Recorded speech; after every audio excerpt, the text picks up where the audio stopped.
I'm sorry, Mambo Mtasa. I'm sorry, sorry, padare pam. Yes. Ndinonyaya ndinonetsana namainini wangu mukadzi wemini nemurume wangu. 2021 wakasonditi ndiri muroyi ndakapa bhurugwa rawo. Ndikanyarara ndikangoti paukama pandanyarara ndikati muromo unopotsa. Last year muna October swa 20 wakanetsana nemurume wawo. Murume wacho obva yakuma akazvimba dama neshaya. Murume wangu obva ati regai ndichiende kogadzirisa nyaya. Murume wangu naba munini nemurume wake. Izoti mainini makanetsana nachi. Kobva wasvika kumba kwamainini. Murume wangu akaudzwa mashoko ekuti ndosika mukadzi wako achibara wana wakaora. Anohira wana mudumbu mukadzi wako muroyi. Murume wacho aripo. Gauya. Panguva yacho murume wangu anokwanisa kunditaurira mana ndatosvikana 9 months. Kobva ndati wangonoswa 2023 bva ndatanga kurwadzirwa vanaenda kuchimutare kusununguka. Mamba kwedza anga ato 24 bva ndasununguka mwana neoperation. 25 mwana wangu achifa. Pakashaika mwana wangu. Mumweni wangu wada kuuya. Murume wangu akataurira hama dzese. Asi hapana akatora matanho. Hapana akatonga nyaya iyoyo. Zvangopera zvakadaro. Ndagara ndichiteerera marwadzo. Murume wangu akaenda kuona mhai, wamweni wangu akauya, wakasvikira kumba kwemunini wacho. Zvikanzi maishalom ndanzwa kuti mama wakauya. Ndikati owa zvakanaka. Ndipo mari ndiende kuona mhai. Andamupa mari. Ndaenda kuona mhai. Asvika kuona mhai. Akataurwa mashoko ekuti iwewe zvisinei kuti wakanesana namainini. Mainini wakafamba. Kumuprofita wakafamba. Mukadzi wako achakazvitakura. Akafamba na ambu. Mukadzi wehanzvadzi yangu inini. Asi wasisiri wese nehanzvadzi yangu. Zvikanzi wakasvika wakataurwa kunzi mwana wako uhiradi emi. Asi takuchigadzira mwana wako kuti mwana wako aite right. Asi kumkwasha wako uchanzwa mhere. Mwana wamkwasha wako ndiye achafa pachinzvimbo chemwana uyu patakurapa. Zvira mwana wehanzvadzi yangu inini asi wasisiri wese nemukadzi wacho. Pandanyarara ndikati owa zvakanaka. Ndairwadzirwa panguva yacho. Kobva ndanyarara. Musi wa1 mainini wangu nemurume wacho akauya. Past 10 seusiku tatora. Akanoka murume wacho. Murume wacho anoka vandavhura dorm bedroom mangu vanaenda kuvhura dining. Vandati chipindai mumba. Apa tanga sikataudzana namainini wacho. Chipindai mumba taure tiri. Wapinda mumba. Vandagara pasi wakagara macheya ekutebhuru. Vandagara kumberi kwemba pasitoro. Zvikanzi ini ndine nyaya yangu maini. Ndine nyaya yangu maishalomo yandauramba muno. Ndikati ndei kunei. Zvikanzi iwe urifurira murume wangu chihuri. Ndikati pakudii zvikanzi ndine mameseji andiri kuona akanzi iwe unozopiwa mari yebirthday present nemurume wangu iwe kuti iwe uzope girlfriend. Ndikati zvakanaka. Zita rangu rangoshandiswa asi handizviziba ini. Auzviziba sei uchigara padhuze nemunhu iye. Ndikati wangu ndinogara padhuze naye. Anogara mujura ushwa munhu muritaura nezvake. Saka iwe uruzoramba nei akatanga kupopota mainini wangu. Akandudza mashoko ekuti ndosaka uchibara wana wakaora. Unohira wana mudumbu uri muroyi iwe unonyepera wamwene kuti wamwene ndiwo anoroya. Ndikati mainini mashoko iwo makamanzwa kupi. Achitaura nezita rangu kuti iwo mobhi wewe. Achindinongedza. Ndikati mainini zvamakupopota makamira mumba mangu makuita unga imimi ndimuridzi wemba. Zvikanzi unaimba iwe mobhi wewe unaimba. Ndikati zvakanaka ndaisaziva. Ndosaka mwana wako asina kuyamwa. Ndikati makazvizwepi zvikanzi kuti akayamwa. Ndikati saka imimi namhai makazvizwepi kuti inini ndiri kufamba ndichitaura kuti iwo ndiwo ari kuroya wana wangu ndichizvihira ndega inini. Zvikanzi vanhu vaunotaurira ndiwo vanouya vachititaurira. Ndikati zvakanaka. Uri ngomwa iwewe. Ndikati akararapawo isakire. Ndine mwana 1 ndakatakura mimba 5. Ndine 1 mupenyu. Wese wari pasi. Pautaurwa mashoko akadaro. Panguva yacho ndakafonera murume wangu kusvika kuma12. Foni yanga isingadairwi nofunga anga ari pabasa. Vandazofona makuseni vandamutaurira. Ndomafambira zvaita pamba. Inini ndakuya kutaurira hanzvadzi dzamhai. Kuitira chamangwana hanzvadzi dzamwene. Wamwene wanozodiwa kudare wanozondipa mhosva kuti iwe muzukuru sei wakaendesa kosungisa hanzvadzi yedu padare. Usina kutanga watisuma. Ndakavataurira wese ndikati wana sekuru. Ndakasopumwa uroyi 2021 makanyarara nyaya munoitonga. Pandapumwa futi last year muna October munozviziya murume wangu azosvika ndakazotozviziya ndiri kutochengeta mwana. Wakapfura iye nemurume wacho tiri kutochengeta mwana. Pari kuenda mashopu kotenga zvinhu zvavo. Havanokwanisa kusvika. patazosangana nawo tavhochengeta mwana wakubva kumashopu nemurume wacho kuenda kumba kwaambuya wacho. Nanhasi vamweni wangu handitowazi kana unditi maisha lo muzviri sei pandakati operation kubva gore rapera hawana. Kana kuti mwana wangu zvakafamba sei pakachengetwa mwana wacho anga asipo. Saka zvakandipa mufungo yekuti ndakadzoka ndoti zvinhu zviri kutaurika ichokwadi nokuti zviri kuitika. Vati hauchafi wakabara futi mwana muupenyu undibvunze.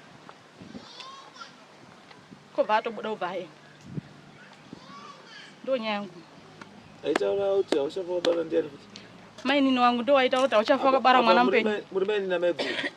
Maini namaiguru wangu uyo mukadzi wemunin'ina wemurume wangu. Waitaura kuti ndini maiguru inini. Ndiye maini. Uyu ndiye mainini. Uyu ndiye murume wangu. Uyu ndiye murume wangu. Chimbogara imba to. Simukaita.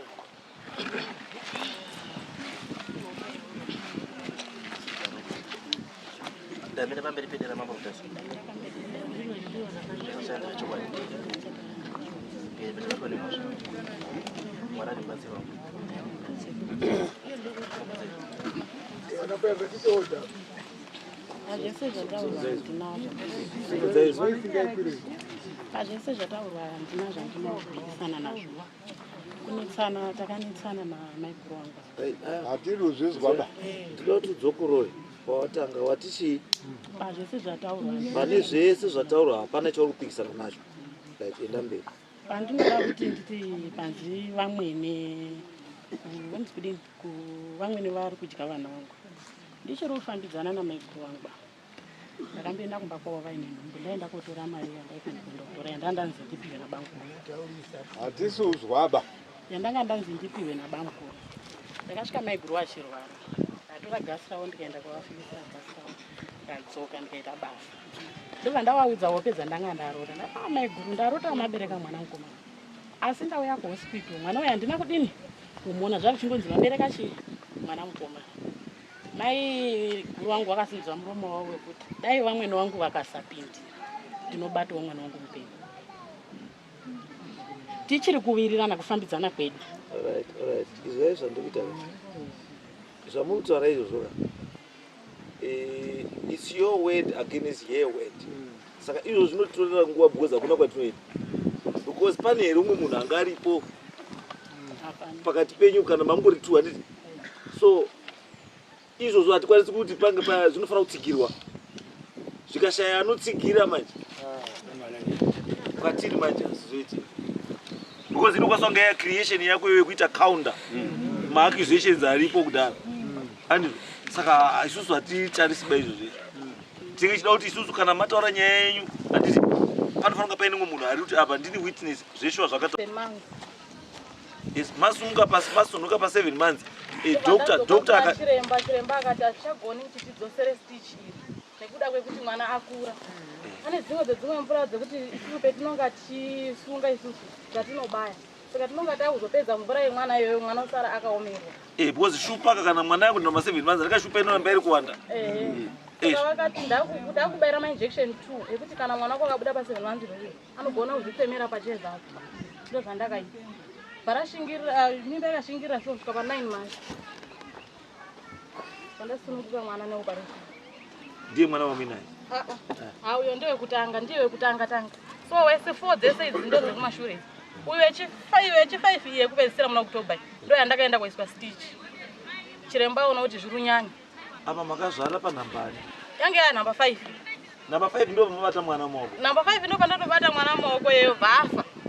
Nduti wa mupenyu number 1. Ndiye kutanga. Ndiye kutanga. Saka problem yakazotanga awe chituwe kumashure. Inde zvikuitika zvakangofanana. Zvakafanana. Ekuti wechituwe yakabva ine 6 months. Yabereka ari mupenyu. Kobva ma 2 days ari glass obatofa. Vandatakura mimba anombogara ngwari ndakagara zve 2 months. Vandatakura mimba yabva ine 5 months. Vandatakura imwe yabva ine 3 months. Ndo chitakura iye mwana kushaika igore rapera kuchinzi mwana wako anouya. Ndiyo. Akangoita zve 23 hours over atofa. Right. But inini my advice to you is kuti for now chimboitai sei? Chimbomirai. Andizvo. Chimbomirai, give yourself 2 to 3 even 5 years. Makadi. Makamira muri kapi. Kwesokwa songa chiri kuitika ndechekuti time yamuri kutora kuti chibereko chichakavhurika mwamaita kuti hachikwanisi kusustaina kuchengetedza. That's why mukona kuti 3 months chobva chatodini chobva chatsveta. Handiti inyaya yekuti ubhodhi renyu raawiki. Chimbozvipai at least about chi changamire ndakaita sekudaro kuti ndizotakure mimba iyi. Ndakambogara. But I think chiripoka ndechekuti mai wabvuma kuti zveshe vandakataura. Saka imi mamuri kuti isusu sedare tikubatsire kuti mamuri da chii. Changamire inini ndaida kuziya kuti zvese izvozvo zvari kuzvionemera kuti anonditi inini ndini muroi ndiruhira wana mudumbu. Ndosandutika kupuma. That's an allegation. Hapana proof. Because chinonetsa chinhu chinonzi that's why mukaenda under Witchcraft Act. And Witchcraft Act haishande because you cannot prove it. Ukanditi uyu wakandiroya zuro. How can I prove as a court kuti wakaroyiwa zuro? Nyange ukanditi ndichaine mheni. Handiti mheni iyo ndoziya sei kuti mheni yachai number 4 ndiye kwachiwanga. Handitizivi. Handiti saka because hapana maonero atokwanisa kuona kuti mheni iyi ndiani. Iyi yabva kune Nyamupembe, iyi yabva kune Muchinda, kana kuti yabva kune Muzvare. Hakuna because they are not numbered. That's why it is Witchcraft Act which is izvi zvekuroyana hazvina chi hazvina proof. Nyangwe mukoti inotozi endai motaura nendai mogare zvakadini zvakanaka. Handiti musafungirane. Asi isusu kuchiwanhu manje tinozviziva kuti kudini kunongedzana kuchiwanhu hazvidiwi. Handizo tinenge tinoda kutoka muka deterrent action kekuti munhu azozive kuti kurasa muromo kwakashata. Handizo tikakuti aendai henyu uyu unoti asaka kurasa muromo kunobhadhara. Afunde. Unofanira kufunda uyu kuti muromo unodini unovharwa. Makamboerenga bhuku rinozi Rurimi Nyoka. Kaunotaura nembichara uchifunga kuti uri kugona kanokwanisa kukwadza chi upenyu hwemunhu. Chimbofungai wataura murume wako kuti ashamwari hauchandigutsi. Andi haunotaura zvakawanda wati bambo tiri tese hedu asi hamuchandigutsi. Wataura weti chi 1 rekuti chi hauchandigutsi. Asi effect yacho waiziya here. Effect yacho ndeyekuti munhu anokwanisa kukwira muti mune tambo akazvisungirira. Kana muchato kutopera kuti wazoziya sei kuti ndichakugutsa. Saka ari kukugutsa ndiani? Chii chinombozi kuguta?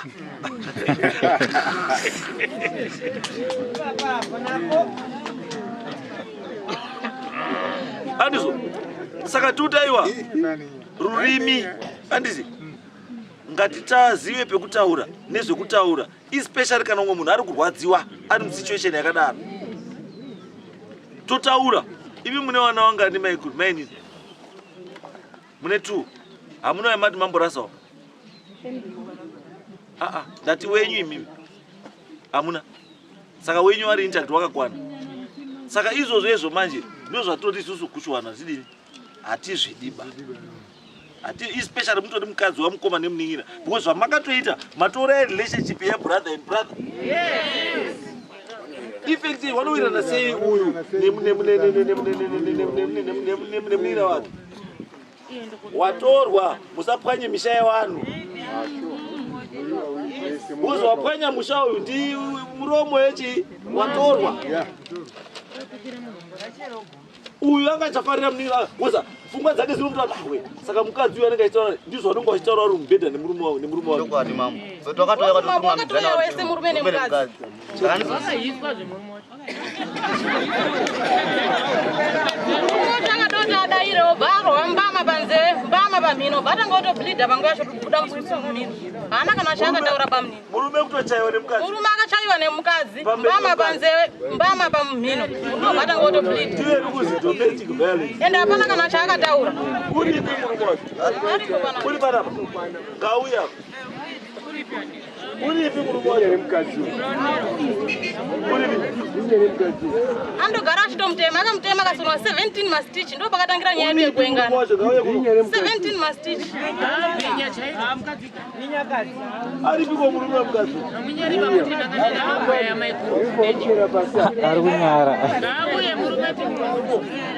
Argunyara kuyi.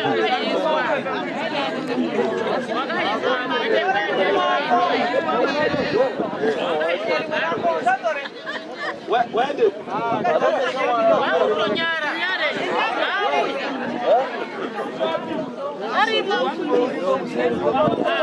Argunyara.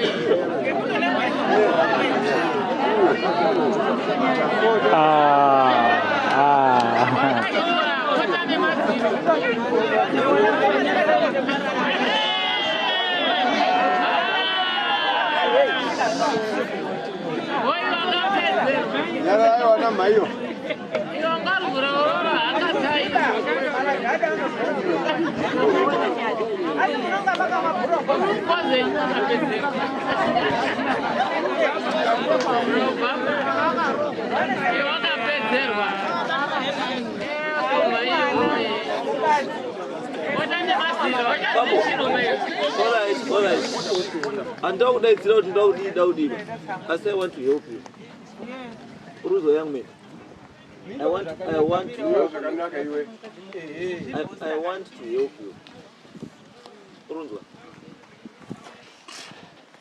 Usaite chigentleman chinouraisa. Because at the end of the day, anofandiwe. Ukaona uchichaiwa pekuti unozosungwa 17 stitches. Uramba wakanyara. Uruziya ere chinhu chinonzi gender based violence. Uruchizwa wakamuchizwa kuti varume vari kuchaiwa nevakadzi, vakadzi vari kuchaiwa nevarume. Mutemo uri kutaura kuti hatisina kunzwa nechinhu chekudzi mukadzi achaya murume kana murume achaya mukadzi. Saka iwewe chekuti uri kuchaiwa uramba wakanyarara chii? Chikubatsire here ini samambo ndimangani? Uruda here ndikubatsire ini samambo kuti ndikubatsire kuti ndimangare on your behalf kana uri kunyara? Urushika kuti ukamangara unodzoka wachaiwa futi?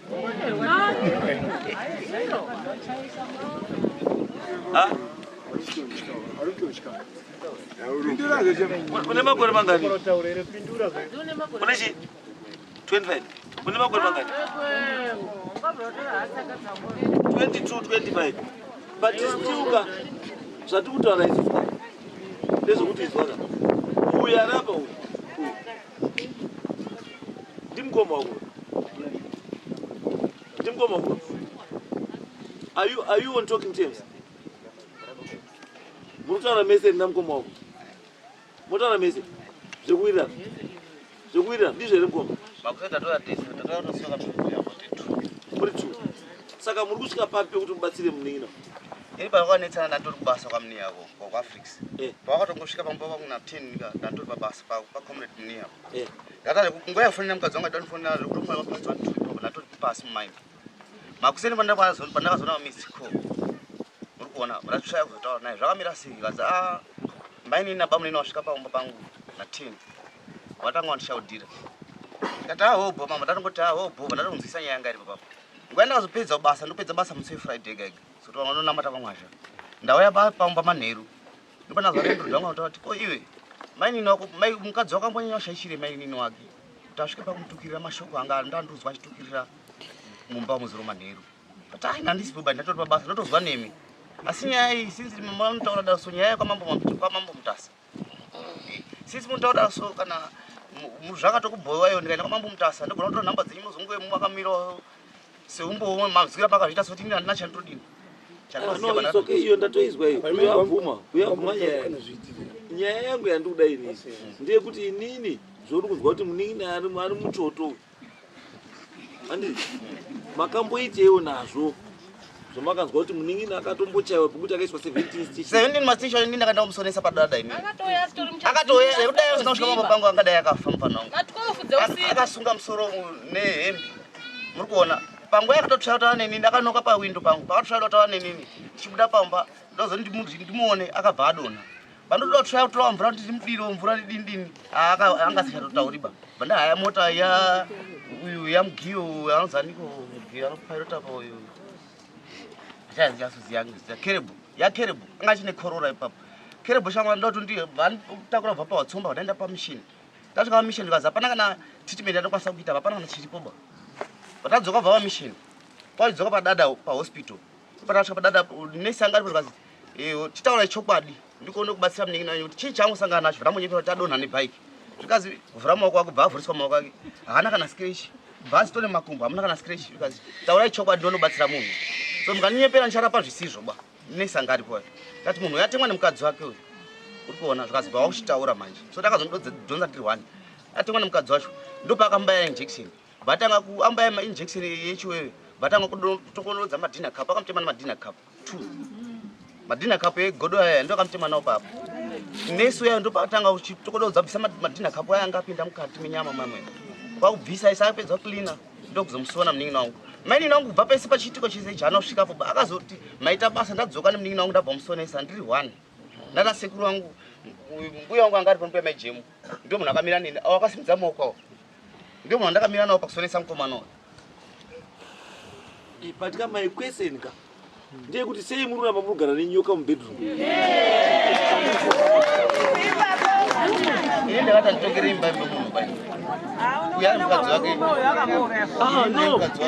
inini handisi kuti ka unonzwa nduta inini handisi kuti ndakuti munin'ina arambe chii mudzimai wake mukadzi uyu aiwa handizva ndikutaura asi ndikuti mukadzi uyu handiti ngaaswinyiswe nezvanenchi nezviito zvanemhosva dzani dzake because imimi what you're supposed to do zvamakatoita nanesi iyo zvitori illegal because anga sikafaniri kusonwa without a police report andikangona you obstructed the course of justice mashure veizvozvo mambo ndakazonitukisa ngeyekuti ndazvona mukomana futi chekusomwa chapfuura izvi ndakazomona kuya mashure pamwe pangu futi dziso rakazvimba so ndeipiko ifuti hana kukwanisa kutsarara zvakakwana ba ndopandakazobva naye pamba pangu kuenda naye pamba pangu komba inini ndeipiko futi ndikona zvemunin'ina wangu dziso rake rakavharika kudai so zvikazi usabvunze inini baiwewe bvunza munin'ina ukanenge mauya makatungamidzana ivi wada kubvunza inini auchabvunzi izvozvo inini ba bvunza munin'ina wako ndiwo wabva naye makatungamidzana bvunza iye aiwa ndauya pana kuda kundinzwisisa imi panogona kunge ataura zvinhu zvekunyepa ndichiwe pamuri muntaure mafambiro azvaita ndopana atanga kutukirwa uzi right iwewe ndosaka mukadzi wangu achibereka kutuka mukadzi wangu ake chituru ndii ndakatanga kutukwa inini ndikati asisiyani mukadzi wangu bhera ndidi mukadzi wemunin'ina wangu mukadzi wangu bhera ndisiyani nazvo 20 October vandasiyani nazvo akuzotukana kwaita namainini wacho kwamaiguru wacho kake chituru nekutanga vai ndakatombosiyana kati ndosaka ndiri kutauraka kuti dambudziko ramuri kuita mururamba muri kuziva kuti mumba muno mune roambira imi muramba muchifukidza roambira nemagumbezi wai muramba muri kufukidza roambira nemagumbezi andikona akatuka iwewe akatuka maiguru anditi akachaya murume akauya akamudzokorera futi the next thing ndiwe ndiwe the next thing wabva kumugoti wako wakaneta the next thing wabva kumugoti wakaneta wobva akutaimira musha wese munopera ndiyo unokadukaura ndikuti mutemo uriko unokuprotecta iwe murume unokuprotecta kana kuti maybe ndimabvunze very simple question uyu akanyenga ega here kuti wakanyengerwa wakanyenga wega here mukadzi wakanyenga wega saka chaakunetsa chiine mukadzi wewe wakanyenga wega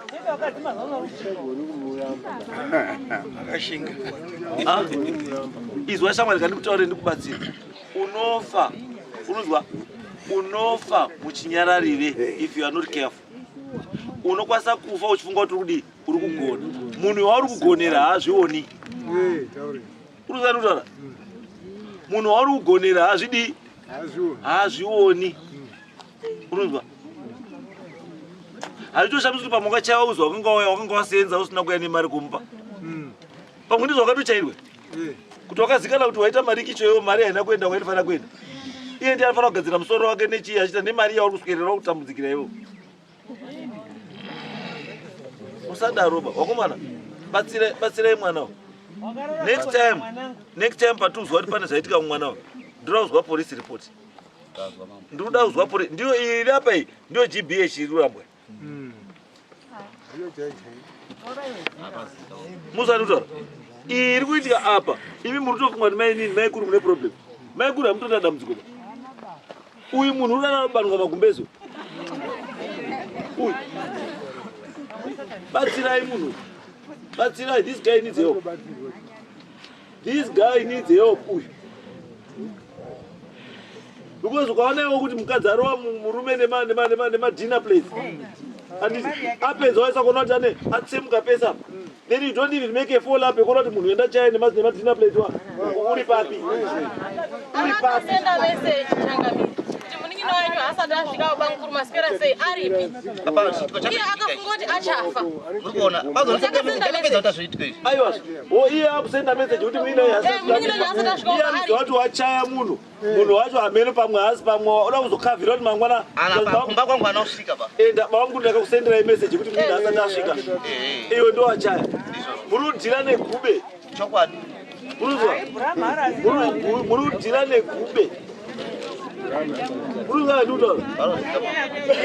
You need to tame this mukadzi utazoti akaroorwa. Ngazi yoti musha makaroorwa muno varume. Uyu. Handisi kuti muroveiba ndiri kuti garai naye pasi mai nawo. Azive kuti chinonzi mukadzi chii. Mambo vamusoro. Hazvirevi kuti ukakura kudarika murume wako kuti midzi wamurume. Because at the end of the day anokubarisa ndiko kamunhu kapfupi. Asi unotakura nhumbu yechi kamunhu kapfupi iko. Saka ndiko kababa. Mai varipo.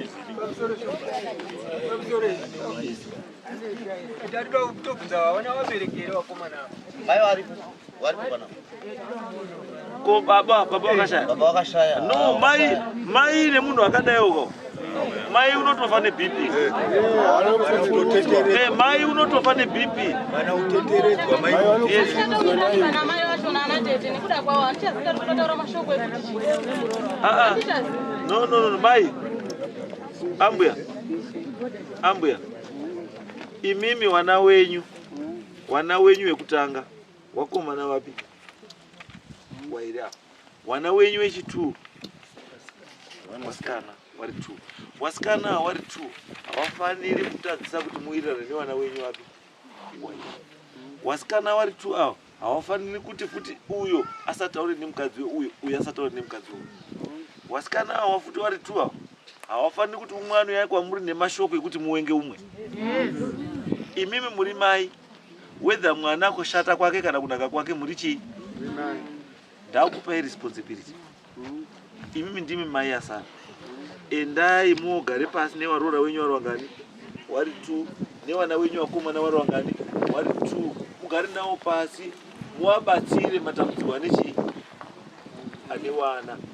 Muri kunzwa mai? Waroora wadei vari wangani? Sewaroora wani? Musateerere umwe muchidini. Because ndatozwa kuti makatonyepewa nouyu kuti uyu akataura kuti ndimo mudyawana wako. Ndosaka musadini. Ipapo ishe pamusoro ishe ndokumbira kuti ndidaire chokwadi. Ini ndine wana vakomana vatatu. Saka inini ndirikugara ndiri 1 kwamandira nyaya dzavo dzinoitika wari mumabasa mavo. Saka ini handina site uye handibvumiri kuisa site nekuti ndinoziva kuti bhaibheri rakataura kuti ida wose wana wako. Saka nanhasi hapana wandisikati wose ndinoada nekuti uyu mukumorora mukuru paakanga ari kumushoko pane zvandatibatsira naye kuti abereke mwana waanaye uyu muhakuro chiti zvanetsa ndomboiti ndaenda kuchechi ndabatsirwa ndoya ndotora ndoenda naye svika tabatsirana kusvika pekuti ini ndaipedza 3 days vamangwanani wakurara 3 days ndichiakurira mutsanya kuti mwana uyo azvara. Saka izvozvi inini hapana zvaanoaita ngekuti arikugara kwawo ega. Saka ndingaita chipini? Tiri kuti samai mune simba imimi rekudaidza wana wese nevarura kuti uyai kumba kwamandeya. kana varamba ishe ndodi zvamurutoita izvozvo zviri kutondiratidza kuti mai imi mune saiti because dai mamuri mai ari chokwadi anoda vana vake mudai mangunitaura kuti mamunda zvigwa chadaidzaonawo ino kana makutanga kuti kokana wasikadi kokana vari kuda kokana vari kuda kokana vari kuda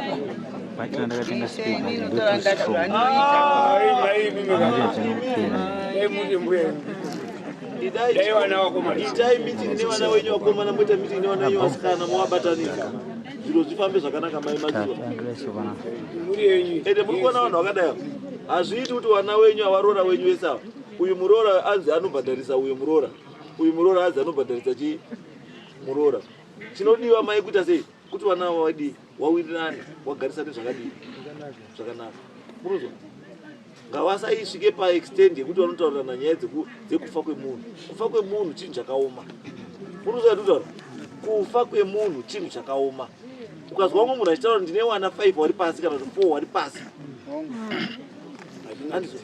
iwo wotaura woita nhambe naizvozvo hongu hazviiti baishe zvakaoma chokwadi ichokwadi nyangwe inini ndaitorwadziwa ndakatamba nhamo iyoyi inini ndine 7 wana pasi kunze 7 asi hapana handaisanetsana namaiguru kana namainini ndaingoti baba hambai pana natete ana sekuru tikagadziriswa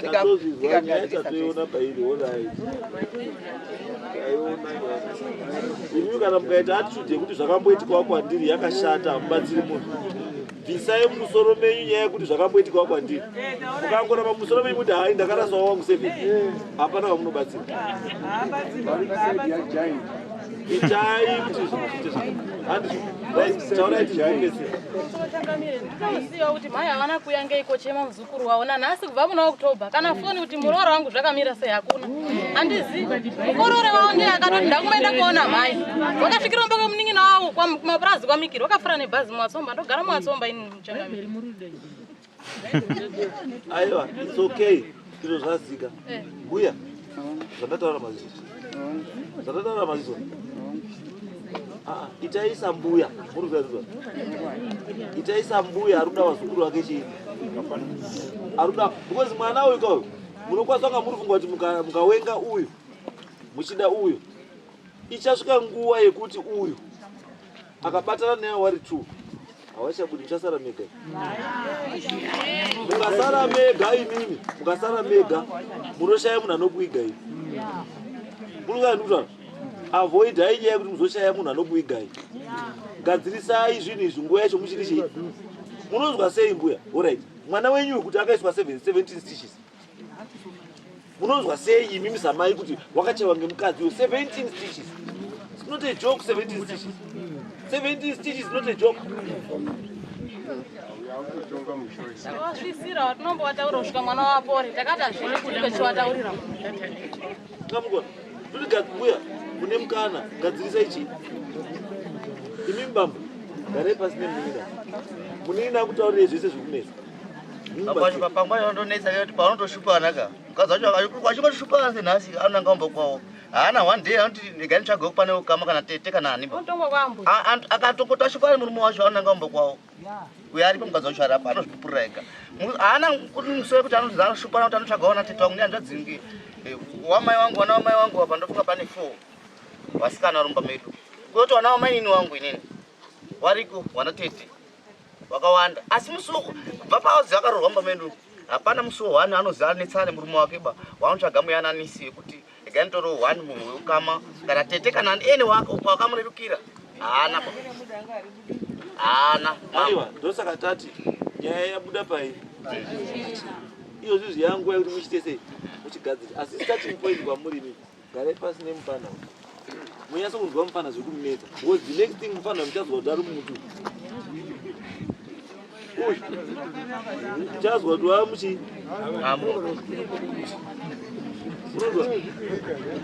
hausonyepa mama ndozandikutaura kuti gadzirisai mvura yembambara inotizwa ichiri chii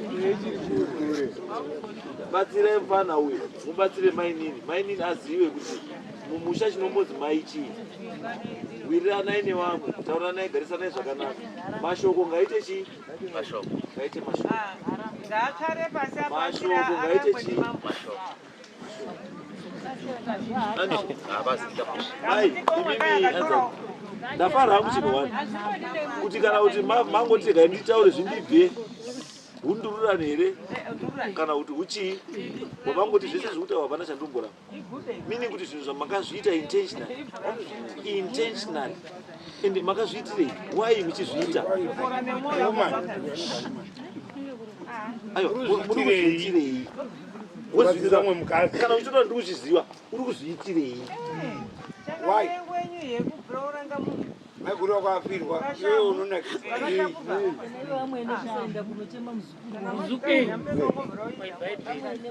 ngorochi problem yacho ndii ndimafirwa muri tu musapotani munotosekana. Aiwa, imimika ini ndoda kuti jaindika pfugama pasi.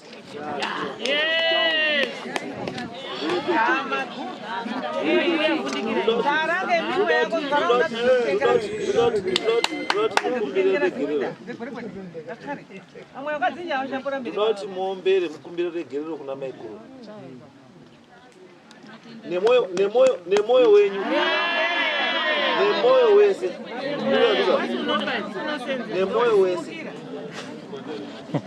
unoziva luza maikuru accept ichi apology imi zvandava kuchikutai maikuru kana munhu akaenda sakachinja akadzokorora futi zvaita sei? Zvaita dzokai papa tipatapedzera dzokai papa patapedzera itai maiti kumbererekero